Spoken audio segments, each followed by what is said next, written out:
Hello, everybody, and welcome to another edition of Good Stuff. I'm Kevin Billy, and as always, we appreciate you joining us today.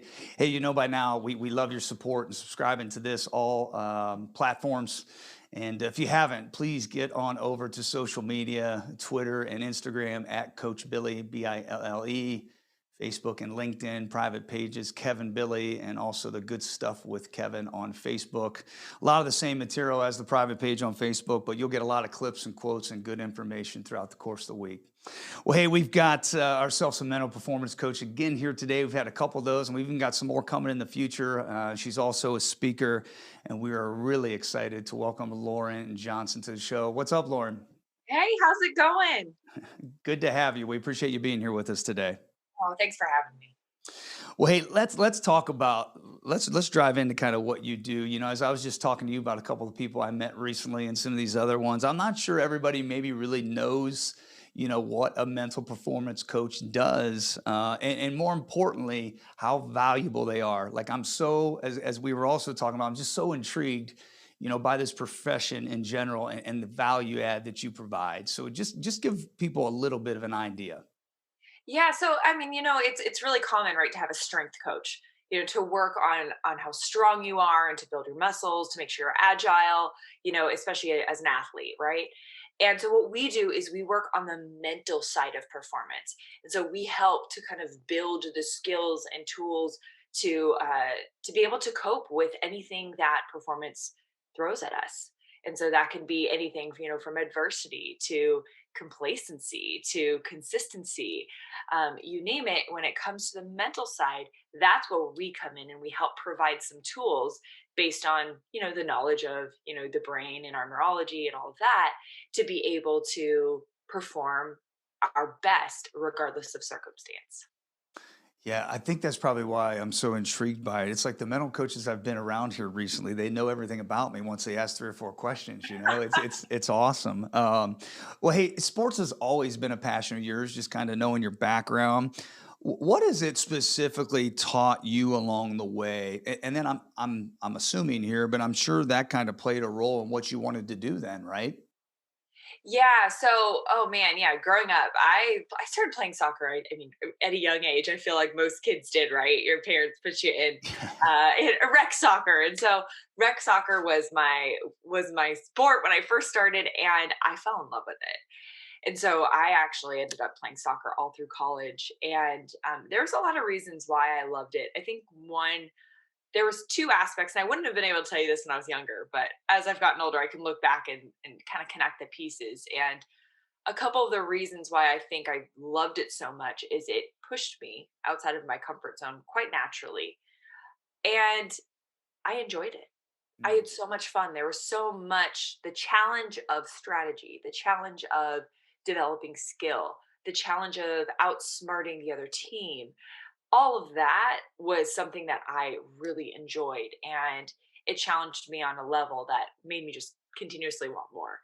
And so, yeah, I played all through college, and I knew that I knew to some degree that it was something I was always drawn to. Sports in general, just my household was also, I grew up in a household full of sports, that I knew I wanted to do something, in sports, whatever that was. And at the time when I first got to college, it was going to be physical therapy. It was the only thing that I knew that I'm like, okay, I liked the medical side. Like part of mhm, it fascinated me. And then I really liked the fact that I could work with athletes this way mhm. and help them get back on the field and Yeah. help them come back from injury or surgeries or whatever that looks like.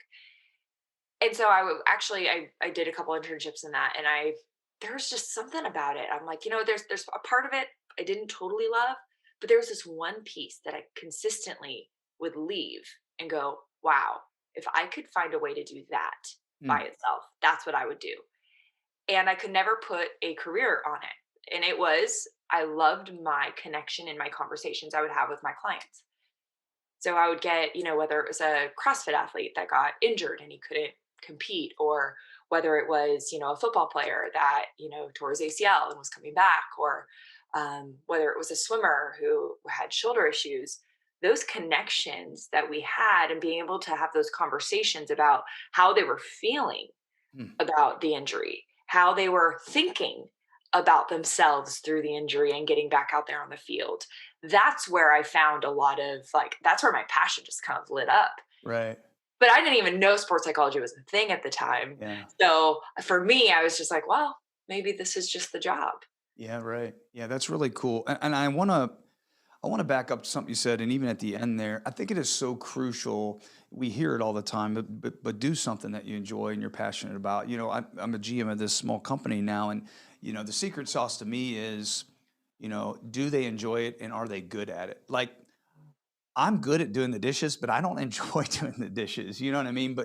So, but it's almost you said two different things that you took from college, and this is so interesting to me because you said you enjoyed it, but then on the flip side, you said it got you out of your comfort zone. And so both of those are extremely healthy. Do you mind just diving into that a little bit more? Because I just find, and if I've said this once on here, I feel like I've said it 1,000 times. If getting out of our comfort zone is so good, then why don't people do it? And I guess I kind of have an idea, but does that make sense? Because there are two things there that you're saying, and I'm all in, but just give us a little bit more detail as to why those rose to the top for you, maybe. Yeah, well, I mean, I think that a lot of times it's really normal to go towards the things that we enjoy. And the reason I think why I enjoyed it and that enjoyment was sustainable was because I wasn't bored. And there's this, Harvard psychologists, Yerkes and Dodson, they kind of founded this principle, which was the optimal zone of anxiety. And it's, think of a bell shaped curve. And on one side, when we're kind of ramping up on the anxiety side of things, it's kind of boring. That's our comfort zone. That's where, you got the maps memorized. You know where to make a left turn, you know where to make a right turn, you know the streets not to go down. You've already kind of figured out the map. And then there's at the top where we are operating just slightly outside of our current level of ability. And that's kind of the secret sauce. And Hmm. it's just where, when people say step outside of your comfort zone, we're not saying, I need you run 5 steps ahead. Yeah. It's let's get one step ahead. Hmm. Let's push ourselves just slightly outside of our comfort zone. So whatever you currently can do, what is just one step that's Hmm. going to be, oh, I haven't done that yet. That's just going to push us just a little bit more, a little bit more. Because on the other side of the optimal zone of anxiety, which is kind of that top portion of the bell-shaped curve, is then it goes into panic. And then we go into chaos. And then we can kind of spiral. And so we've all been there, right? In performance, when we hit a certain level of anxiety, a certain level of stress, a certain level of challenge, and it's really good for us. I mean, it doesn't mean it's always comfortable. Matter of fact, Hmm. most of the time it's uncomfortable. But then there's kind of when we hit another threshold, when we go like way beyond our current level. Yeah. And that's not what I'm talking about. I'm talking about coming back to kind of that optimal zone where we are stretching ourselves. It's like a rubber band. A rubber band sitting on the table doesn't have a lot of purpose. It doesn't provide a lot of benefit. It only provides a lot of benefit when we start to stretch it.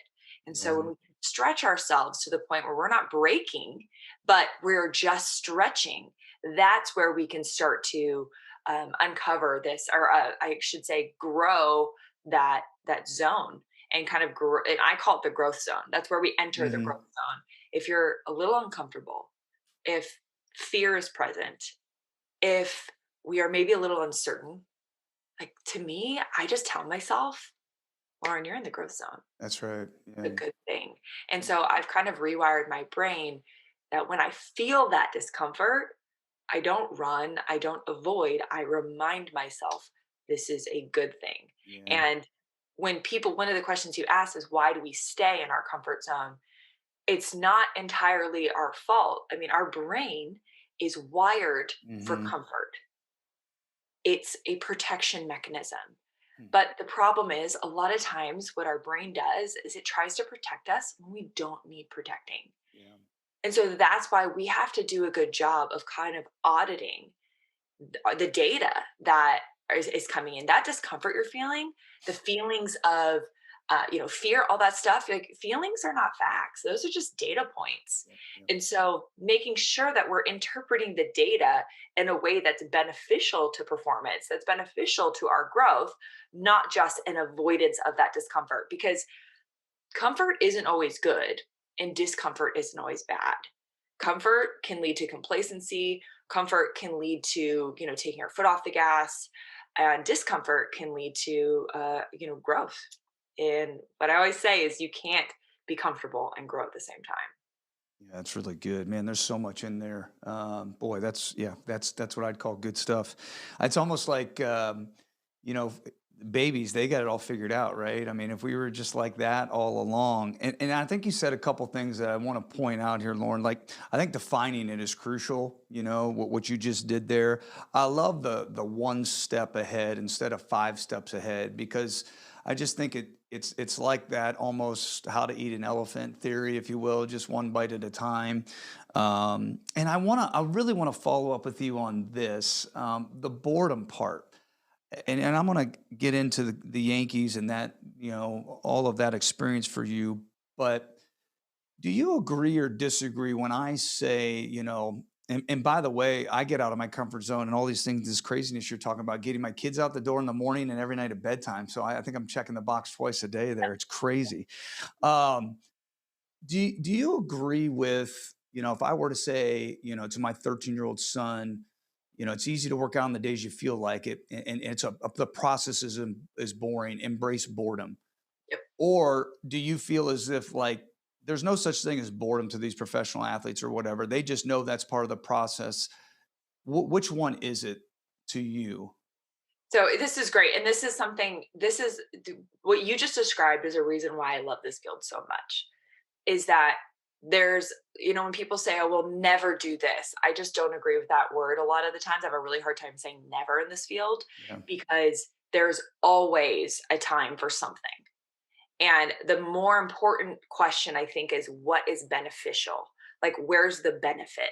And if we're always operating outside of our comfort zone, that's when we are operating at a high level of stress all the time. That's not good either.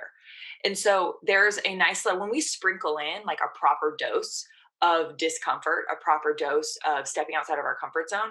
That's the benefit there. And so I think that what you're asking is there a time for boredom? And the answer is yes. correct. Yeah, Absolutely. There is time for mundane consistency because consistency isn't always exciting. Consistency isn't always like, you're not always going to feel like it. And, that's why kind of motivation to some degree is kind of BS because it's never there when you need it. I mean, when your alarm goes off at 5 a.m., I'm not jumping out of bed going like, let's do this. I am mhm. probably a little tired, but I'm like, all right, let's come on. You made this promise to yourself. Let's get up. And so I think boredom and being able to embrace the the boredom that is associated with consistency is a competitive advantage. Yes, yeah, that's well said. Because and I'm gonna jump forward a little, then we'll come back to this. But like to me, and I was in college and in high school, and then of course being around some people that are at the pro level. One of the, I mean, talent, obviously, but like one of the things I'm all about resiliency. I preach it every day in my house, and I feel like pros respond to failure and use it to their advantage better than anybody else. I mean, you were in a world that, I'm in a world of hey, next play mentality. Or we just had, a couple of Brett Ledbetter was on from What Drives Winning. It was next play speed, he would call it. The next play or even next day mentality in baseball is amazing to me. 162 games, you got to go out there and do this. And then maybe another, 25, 30 more. So all those things that I just mentioned, and you mentioned a little bit earlier, the adversity, the being uncomfortable, this failure. I gotta think you saw a ton of this, and you can speak some into this a little bit more for our listeners. Oh yeah. You mentioned something really important, which was that elite individuals, they are able to manage adversity and failure in difficult circumstances better than anyone else. There's a lot of people with talent, and as you level up, especially in a minor league system, as you approach the major league level, there's not a whole lot of difference in talent. What really separates the elite from good or great from exceptional is this ability to perform when it matters Hmm.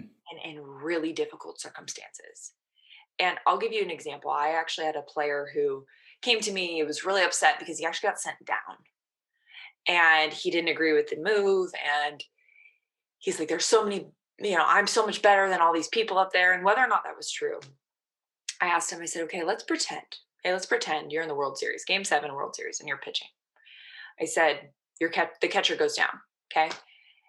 And the manager comes up to you and says, you can choose who you want behind the plate. And you get to choose between two people. Who would you rather have behind the plate? Would you rather have the guy that flew up to the top, hasn't really experienced a lot of, failure? He's never been sent down before and he flew up to the top.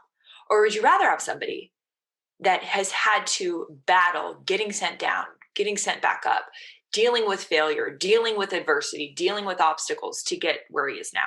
Who would you rather have behind the plate? And it was like without hesitation. He goes, well, Yeah, obviously 100%. I failed a lot. And I said, why? He's like, well, Good. he knows how to handle difficult circumstances. And in the biggest game of the year, and he goes, and could be my life, I would want somebody that knows how to handle difficult circumstances. Yep. And I said, you are in a position to learn how to deal with difficult circumstances. What are you going to do about it? You get to choose how you respond. And this response is going to prepare you for that game 7. And he was like, you're right. You're right. And so sometimes it's hard to see it when we're in it. It's hard to see it, it's hard to see 5 feet in front of us, right? We're so caught up in the frustration, we're so caught up in the failure, we're so caught up in the embarrassment and all that comes with it, that we sometimes forget to zoom out and look at the big picture and how we can see the opportunity. And one of the biggest predictors of success is your ability to see the opportunity in the struggle. And that's what a leap. That's good. That's really sign me up, man. I'm ready to go. Um, hey, let's talk about the Yankees here a little bit. I'm sure that there's a lot of people that are interested in talking about this with you. So you've talked about it. That horse might be dead, but just tell us a little bit about how that story about becoming a part of their organization. I mean, were you pinching yourself at first when you were considering this and just being a part of it? So yeah, just allow us to hear that a little. Yeah. So, right out of grad school, man, I knew actually in grad school when I finally figured out what sports psychology was, and I realized, oh, I can take that piece from physical therapy that I loved and just do that. It was a no brainer for me to go to grad school. So, I went to grad school and I got my degree in performance psychology. And right out of grad school, I had 2 job opportunities, and I decided to pick one and not the other. And so the one I chose, the only catch was that it was going to take about 6 months for me to get placed, which Okay. was super normal for this position. So 6 months goes by, and I don't hear anything. And it was interesting because I had other friends that got at the same position, just in different locations or potentially new locations, and they were getting placed. And I was like, So I emailed, my point of contact and just said, like, hey, just checking in to see when I'm going to be placed. And I got an email back that said, we're sorry, but the job's no longer available. Ugh. And at this point, the other job was already filled that I said no to. It's been 6 months. And so I was really in this position where I had to make a decision that I was like, well, I need to make money somehow. I had been waiting for 6 months for this position, preparing. I moved out of my place. Like I was all ready to go at the drop of a hat. And then to be told, you're not doing any of that. Like I had to now reestablish myself. And it was just the rug was pulled out from underneath me. You were in the circle of growth. I was, and I didn't know it at the time. Yeah. I did not know it at the time. And so I was like, well, I got to make money somehow. So I actually decided to get a job at Starbucks. And Starbucks was the best thing that ever happened to me. Um, I, I gained a lot of humility working there. The people there are incredible. And I learned a lot. And so one day in particular changed my world entirely. And so I was working the drive through and this guy, was waiting for his drink, and your job when you're in the drive-through is to entertain the customer while their drink's being made. And so I'm chatting it up with this customer, and he finally goes, "Hey, Lauren, so are you in school right now?" And I was like, "No, actually, I'm not. I just finished." And he goes, "Awesome." He's like, "What did you get your degree in?" And like proudly, I was like, "Oh, I got it in performance psychology." And he just starts laughing at me, like full on belly laughing. Hmm. And I was so confused that I finally asked him, like, "Excuse me, can you please, like, what's so funny?" And he goes, "Oh, you got one of those degrees you'll never use." Oh, wow. And I had to walk away. I was so upset. I was kind of taken back. I was a little bit in shock, but I couldn't hand him his drink. I was so upset. I was so pissed off. I was like, "How dare you? Like, you don't even know me." And so the person hands him my coworker hands him his drink, and then the worst part actually came later because I just kept all day was ruminating on this event, on this moment. And then I got pissed because I was pissed because I was like, "This guy doesn't even know you. Like, why do you care what he thinks?" Yeah. And that's when I had this light bulb moment. And I realized I wasn't mad because he was rude. I was mad because part of what he said was right. Hmm. The one thing I would tell anybody that said, "Lauren, this didn't work out," is that, okay, well, how do we find a way? What's another way to do that? And instead of doing that myself, I was comfortable. I was working at Starbucks. I wasn't trying to find another way. I wasn't going out and doing all of my research. I wasn't doing that. I was waiting for another job opportunity to just Hmm. fall in my lap.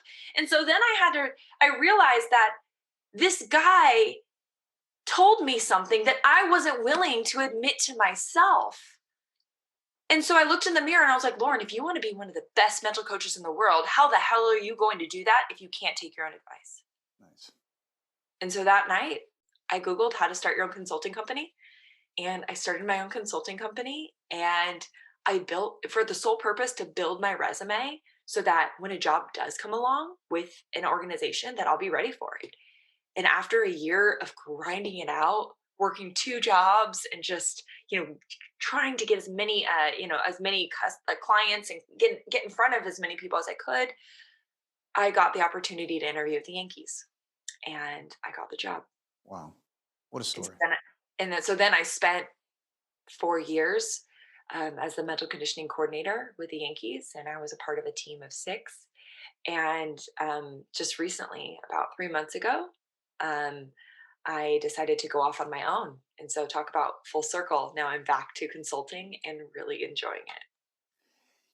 I heard that story one other time, and I was so locked into it on another podcast, Lauren. I thought for sure the guy that was you were getting coffee for was Brian Cashman or something. As I was thinking, but no, that I number one, I appreciate you sharing that and just exposing yourself there a little bit. And yeah, I think there's so much in there. And kudos to you for that path, right? I mean, we all have a story and we all have a struggle, and I respect them both. So that's really, really cool. And I want to go into a little bit more about what you're doing now, but can you just give us somewhat of an idea? I guess on the outside in, it's the Yankees, it's the Cowboys, it's my Notre Dame Fighting Irish. What makes the Yankees organization so special? Well, there's a lot of reasons that they are really special. And I know I'm biased, but one of the things that they do really well is they provide some of the best resources for everybody to become their very best. They're not afraid to take risks. They're not afraid to challenge the status quo. Rather, that's encouraged. It's encouraged to find a different way to look at things. And it's not being satisfied and constantly finding ways to level up and to every year compete. I mean, at the Yankees, if you don't win a World Series, that was not a successful year. Right. And so the expectations there are high, but the resources there for you to compete and perform at your best, whether you are a major league athlete or you work in mental conditioning, they provide that, and they care. They care about their people and they care about growth. And so for me, that's where I absolutely loved my time there because talk about a team that is not afraid Yeah. to step outside their comfort zone. To me, that it says a lot. Well, and I think it says a lot with the things that you're describing. Everybody on the outside just sees, well, the highest payroll or the TV channel or whatever. And I don't think, so I appreciate you allowing us to kind of get an inside look because I think there's a reason why they've got whatever 26 banners or whatnot, right? And some of the things that you're saying that they're doing, especially for the people within that organization, I think speaks volumes to their success and consistent success for the most part, right? Do you have a biggest takeaway in your time from being around professional athletes? I know we talked a little bit about this already, and kind of what the best do, but is there anything else you can speak to? Maybe even the daily discipline of how they're able to do some of these things, something to that nature that was a little bit different than before. Yeah, I mean, the first thing is kind of a personal takeaway. And I think, the more you learn, the more you know, the more you learn how much you don't know. And so when I was there, even after my first or second year with some good experience under my belt, every year I felt like I grew astronomically. And every year, like, it's almost like knowledge opens doors. And every door you open, it's like you can see that there's five more doors ahead of you. And so you're like, I'm very aware that there's so much I still have to learn. And I think that that's also kind of a mindset that makes really elite athletes. That it doesn't mean, it's kind of like, think of it like bamboo. Like bamboo, it has really strong roots, a really strong foundation, but it's flexible. And so that's why it's one of the most resilient plants, in the world. And I feel like that's kind of very similar, is that, you have your values, you have your foundation, you have the things that, really make you who you are, but you're not afraid to be flexible in your methods. You're not afraid to consider other ideas, consider other knowledge. And what we know as part of growth is that it's not only a process of learning, but it's also a process of unlearning. And as you evolve, the things that have worked before may not work now. The things that got you to this level may not get you to the next level. And so Hmm. it's a constant willingness to, kind of be a student. It's kind of, that white belt mentality that, as a white belt, you've so much to learn and you're open to learning, you're open to growing.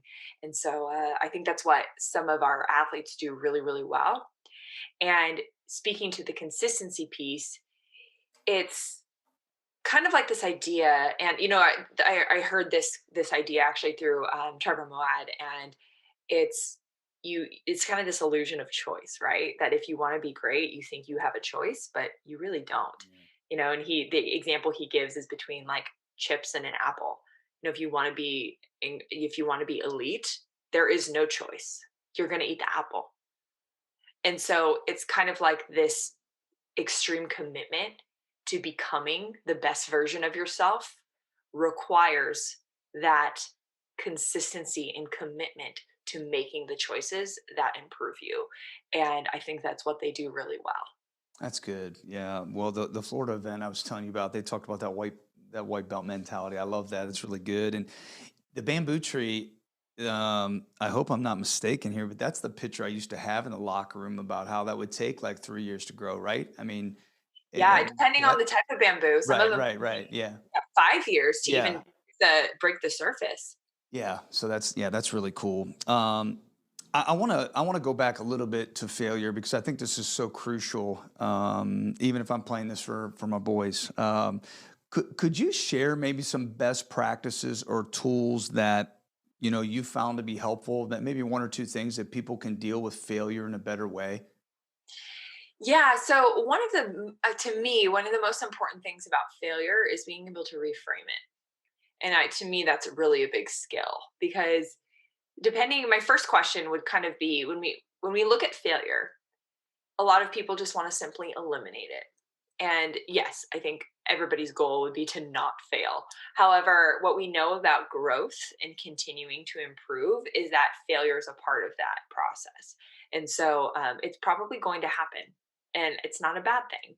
It can be a really good thing. And matter of fact, if you think back to some of your biggest failures, my question is, how did that help get you to where you currently are now? And what skill did you develop from it? My guess is that for a lot of people, they can pick up a couple of things and go, yeah, actually, it helped me learn this. It helped me, level up in this way. And so, first, we're not trying to eliminate it altogether, although we would love that, but more so we're trying to develop our relationship with it. And so that would be my first question: is what is your relationship with failure? A lot of people, you can probably think back and go, okay, well, when I fail, like I completely crumble. Like you won't see me for 2 weeks. Like I'm not even going to try, or hey, I'm just going to quit. Hmm. Some people may recollect, well, I tried that and I failed and I never wanted to do it again. So I just didn't. And then there's some people that look at failure and they go, okay, well, it wasn't great, but I'm going to continue to improve. Like that's just, one way to do it. And Carol Dweck, she wrote the book Mindset, all Yep. about, the a growth versus a fixed mindset. And it's so important in terms of when it comes to failure. And there was a study that she did, which was of students in school, and instead of giving them an F if they failed, she wrote they would write on their test, "Not yet." And so I would say to embrace the not yet principle. That's awesome. Just because you failed doesn't mean failure isn't final. It doesn't mean that you cannot grow. It doesn't mean that you cannot develop. And so next time you fail, just remind yourself, not yet. And I had that happen, early in my career where, up until that point, I hadn't really been told no when somebody reached out and asked for me to do a talk. Everybody was, kind of like, yes, absolutely, we'd love for you to come, or hey, we love what you're talking about. Let's get you in. And this one opportunity I received, I sent them a video and they told me no. And let me tell you, that hurt. And you know what, though? The other half of that was it reminded me I haven't felt this way in a while. Yeah. And it's probably good that I do. Because number one, it tells me that I'm just not there yet. And if they didn't, like, what did they see? That was my question. What did they see in that video that maybe I didn't? So I reached out and I asked them, I said, would you be willing to provide a little bit of feedback for me? Mhm. And they were wonderful and they did. But part of also developing a relationship with failure is not being afraid to look at it in the face and to find what you can do better. And so, three things that you can do next time you experience failure is ask yourself three questions. Is number one, what did you do well? What's something that went well? Even if you failed, what's something that maybe you did well, you want to continue next time? And then what can you do better? What went wrong? Like what are some things, and why? What didn't work and why did that not work? And then what did you learn? What is the lesson you can pull out of this? Instead of why me, ask like, what can I learn from this? Because a lot of times we play into this like victim mentality. And so kind of pulling ourselves out of that is asking that question, like, what can I learn from this? So when Mhm. it comes to failure, those are two things that you can do right now is to adopt the not yet principle, that just because you failed doesn't mean it's final, that hey, you're just not there yet. So we just may need some more experience and some more reps. And don't forget to learn from it and pull the lessons from it, because that's going to help your next attempt. Yeah, that's phenomenal, Lauren. The not yet thing. I'm adopting that with my kids. I heard from somebody else, and I don't know where. I wish I could. This isn't my idea, but when they come home, I ask them, and not consistently, but what did you fail at today? And I applaud it. And Okay. I think that's really, and it's not like the same thing over and over again. You know what I mean? We're obviously, if it does occur a couple times, we're talking about it.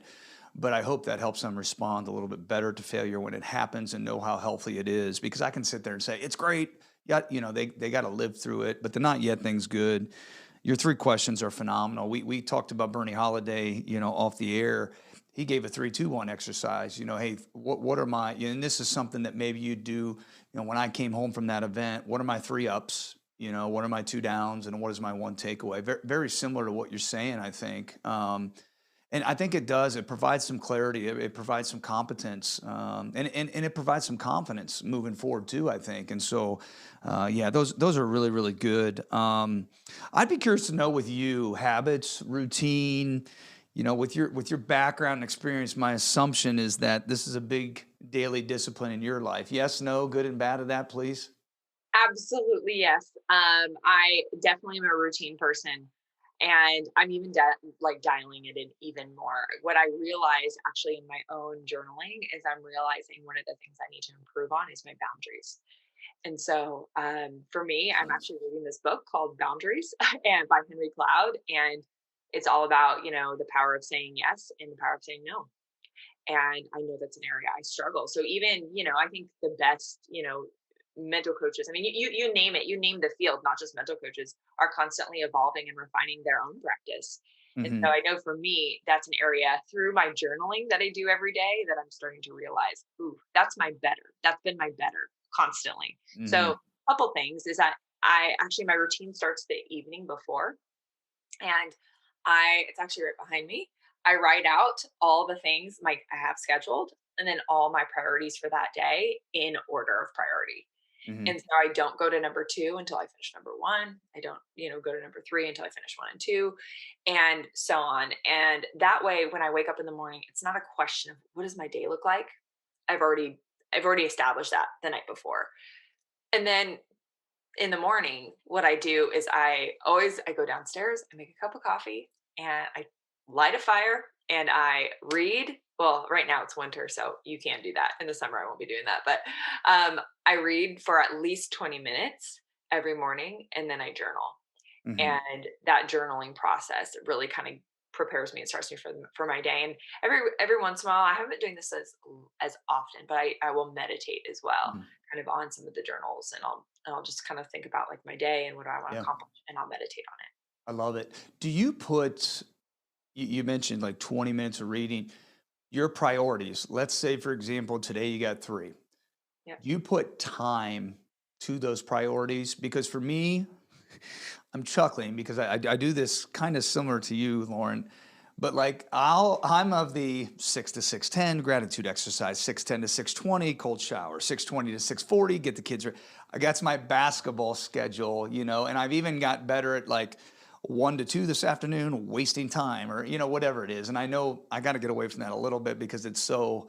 But your priorities, I got to assume some take 3 hours or maybe some take 5 minutes. Are Yep. you well aware of that as you engage in those? It's yes, and it's partially how I organize. So if I have, tasks that take less than 15 minutes, I will kind of bunch them all together, and I will either do those last or I'll do them first. Sometimes I like getting them done first because it kind of gets those out of the way, and then I can just focus. Because sometimes something I've noticed for myself is that when I don't do those little things Hmm. first, then I'm Yeah. thinking about them while I'm doing my big things. So for me, if that's how I feel, then I owe it. Then I'll just get it done first, so that I can just. This is the last thing I need to do, and I need to spend 3 hours on it, and I don't need to worry about anything else on my list. So yes, I will do that as well. And I should tell you that my boundary for reading is more so a goal, not a boundary. And so, or sorry, it's a goal, not a limitation. Hmm. So if I can get to 20 minutes, that's my goal for every day. If I want to go longer or I can go longer, I will. Some days I'll read for an hour, but Yeah. not every day do I have that time. So I always make time for 20 minutes, no matter what. Yep. And that's actually how I started reading, because I was not a reader for the longest time, like not a huge fan of it.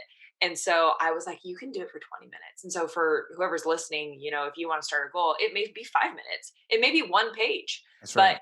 developing consistency and, ignoring intensity on the front end, just mastering showing up and then increasing intensity as you go. And so for me, 20 minutes was like, I Yep. built up to that. But as I did, now it's something that's quite easy for me to do. Now you're getting into my territory with my boy James Clear, Atomic Habits. Oh, That's yeah, so good. that's where it's at, right? And I do want to. The boundaries thing is so crucial, Lauren, especially to the young listeners out there.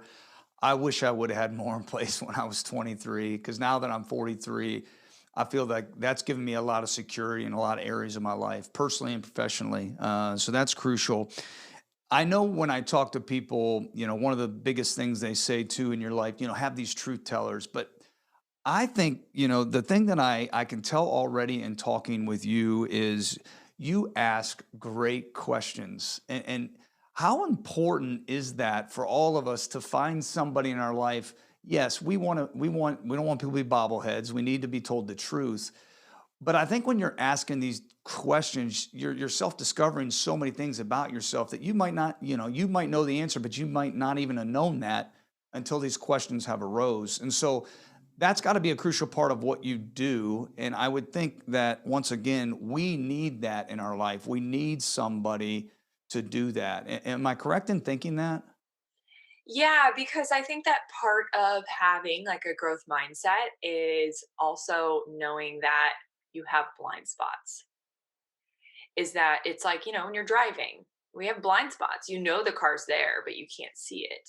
And so I know I have blind spots, but it's hard for me to see it from my perspective. And so it's important to have people close to you, that you trust or that you look up to that are willing to shine a little bit of light on those blind spots. And I think we can do that really well by asking those questions, by asking good questions. And I mean, we do that with our, I mean, you name it with mental coaches that, I could go down a list of incredible mental coaches, but not all of us, we rely a lot on questions because self-discovery is so important, because if you can help somebody else self discover maybe an area or a thought or a perspective they haven't thought of, it is really powerful to them. And now, it doesn't mean that there aren't times where we can give them answers, but what science proves in terms of learning is the more we can help them to discover,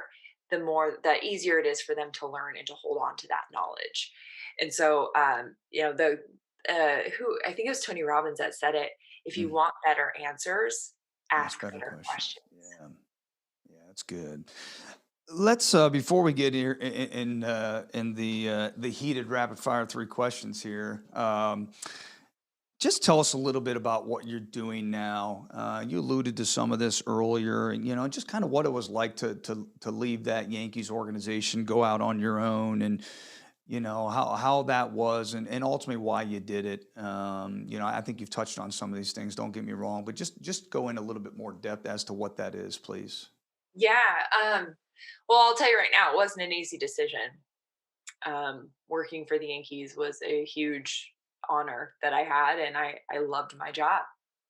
I think the part that the part that I had to kind of come to, like, I had this moment where I had to really look at myself in the mirror and be honest, is that I knew I wanted to grow even further than I had. And so that was the biggest reason, was self growth.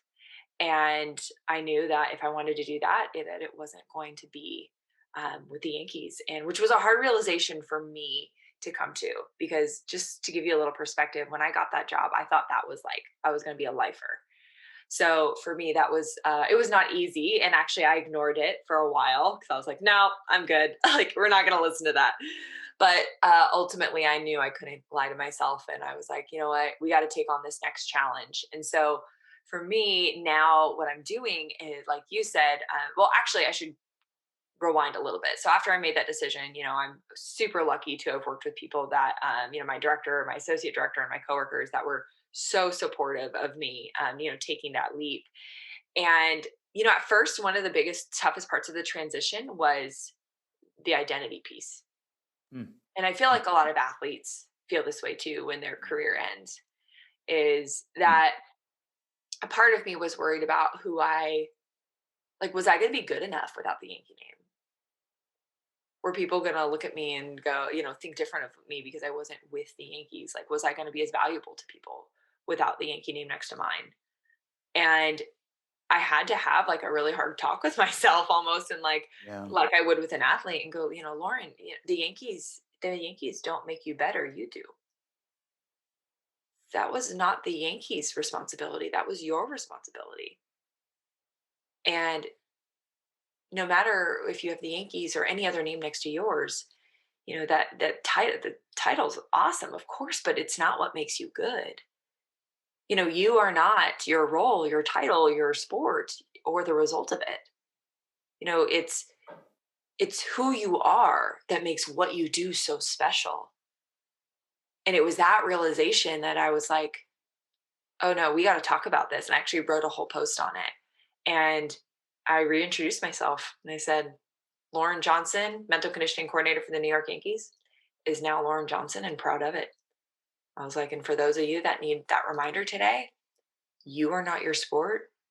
You are not your title. You are not your job or anything. You are you. And it's who you are that makes everything that you do so damn special. Yeah, for sure, for sure. You mentioned a couple books already. You have a favorite book, or we always talk about this towards the end, or a book that maybe has impacted you the most, other than some of the ones you're currently reading or have read? Yeah, one that I talk about pretty often because it's, one sorry, I'm looking up at my at some of my, That's my right. books right now, is Can't Hurt Me by David Goggins. Absolutely love that book. It's one that I will go back and read often. Another one that you mentioned was Atomic Habits by James Clear. Yeah, It's just incredible. His writing is amazing. right. And then another author that I love is Ryan Holiday, Oh, and love him. The Obstacle is the Way, Ego is the Enemy, Stillness Yes. is Key. I'm Just really, reading Stillness is the Key right now. yeah, He's incredible. he's a top 2 or 3 author for me. He's The Obstacle of the Way is phenomenal. It's amazing. Yeah. Yeah. So those are some of my favorites. I'm reading Think Again by Adam Grant. Mhm. I love Adam Grant too. Yep, So yeah, he also yep. wrote Give and Take, which is a good one, but I can go on forever. But Yeah, actually for on my sure. website, I do have a library Oh, that you can nice. check out all of my recommendations. Cool. Is there anything you're learning right now, or maybe you have learned in the last couple months that you'd wanna share? Um, I think that, it's funny. It's a lesson I've learned many times, but I think it's worth repeating, is that any success that I have, like, it's because of the people that I have around me. And so I just think that I continue to learn that. And whenever I take a risk, that becomes really clear. And that, it shines a light on the fact that, I have really incredible people around me. And I think it lends to that idea that who you surround yourself with matters, and who you choose to be around really matters. And so don't surround yourself with people that don't add to your growth, Mhm. but people that actually push you to grow. Right. And that's something that I've been, really thankful to have some really incredible people around me. So it's something that, again, I've learned before, but I think it's worth repeating. Yeah, it's really good. Well, hey, we're gonna go through 3 pointers here. I'm gonna change it. Maybe it could be like a shootout, and I'll give you 3 kicks or 3 corners, something, right? I mean, you'll Love it. it doesn't have to be rapid fire, but maybe the first thing that comes to your mind, you feel free, you wanna go into it more, please go ahead. Number 1, if people could only learn one thing from this talk and take that away, what would you want that one thing to be, Lauren? Mm.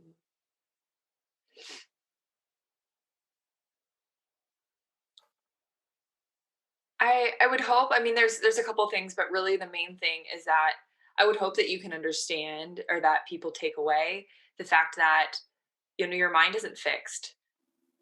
You can develop and grow your mindset. And I know a lot of people feel that, mental toughness is just pushing through and just keep going, but I just could not disagree more. And Mhm. mental toughness doesn't make you invincible, it makes you adaptable.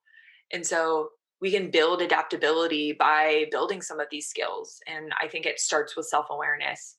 And so if you're going to start anywhere, is start with just building that self awareness, asking yourself those tough questions, and being consistent with it. And one way to do that is, through journaling. It's good. Number 2, if Lauren could have come over here today and been Kevin and asked Lauren a question, what question would have you asked yourself that I did not ask today?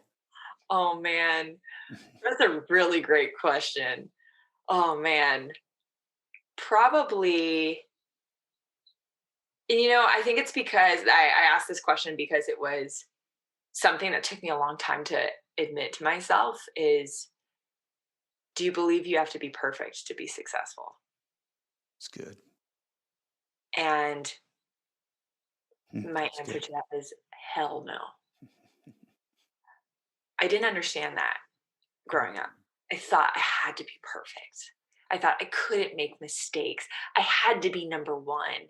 It was all about it was all about fulfilling this thing that was empty inside me.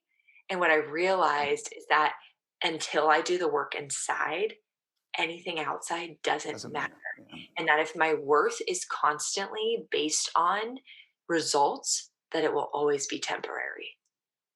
It's good. So that's what I ask. Yeah, good question. It's a good question. I missed it. So way to hold me accountable. I like it. Third thing, good stuff, as you know, is the name of this. Give us some good stuff in closing here. Anything that maybe just that we've already talked on that you wanna add to, or maybe something else that you feel is appropriate this time that you would consider good stuff. There's no such thing as an accidental major leaguer. There is no such thing as an accidental CEO. There's no such thing as an accidental, elite individual. You've got to put in the work. You've got to be consistent. You've got to look in the mirror and have those hard conversations. And so if you want to be elite, if you want to become the best version of yourself, it's going to take work. Mhm. And know that that stuff doesn't happen by accident, but every single one of us has the ability to choose, and those choices, they multiply over time into who we become. And so even if you don't like who you've been, even if you don't like the choices that you've made, the cool thing is today has never been lived before. And so you Right. can choose to show up however you want. And so you can show up to be worse, you can show up to be the same, and you can show up to be better. So that is my challenge to you, is to show up better for no one else but for you. Yeah, for sure. Well, there you go. 3 for 3 in the shootout, man. Your team won, and I'm gonna have to adjust my timeline here for all these tweets or whatnot we put out or post because you're a smorgasbord of quotes here. I got like 97 of them, so I appreciate it. Well, hey, let's connect the audience to you, Lauren. Let's start with social media. I mean, you're a great follow. I love the videos, but just tell people where they can find you at right now, please. Probably you can find me on many different, social media channels, whether it's Twitter, Instagram, LinkedIn, TikTok, a little bit of everything. And if you want to follow me on any of those, the best way is to go to laurenjohnsonandco.com. They are all linked on my website. I have a lot of different handles because my name is really common. And so I don't have a consistent one throughout all of them. So that's the easiest way to find me. Okay, and yeah, I would also encourage people to get to that website and sign up for that newsletter for you. You're producing a lot of good content there as well. Hey, Lauren, just thanks for being here today. Thanks for spending time with us. I really appreciate it. I love what you're doing, and it's really obvious that you have a great deal of passion, for what it is that you're doing. You're very good at what you do, and that's extremely beneficial to a lot of people that you're doing it. So, just keep up the good work and continue that. And once again, we appreciate you being here. Well, thank you. And thank you for having me. Your podcast is awesome. You have met with some incredible people. So if you're listening to this, then I know that you know that, but definitely share it because Kevin just does a really good job. Thank you very much for those kind words. We appreciate that. And yeah, just blessed to do what we do. Well, hey, thanks again for joining us. Man, I know I'm going to go back and listen to this. I have the luxury of maybe doing it sooner than others and just really self discover a lot of things about myself. And I hope you do the same. And as always, I hope that you reach out to me, goodstuffkevin@gmail.com or any of those social media platforms. We love hearing from you, and we love to hear how these guests have impacted you. I'll shoot Lauren a message and let her know that, and that helps. So continue to keep that dialogue going. Thanks again, and until next time, good stuff.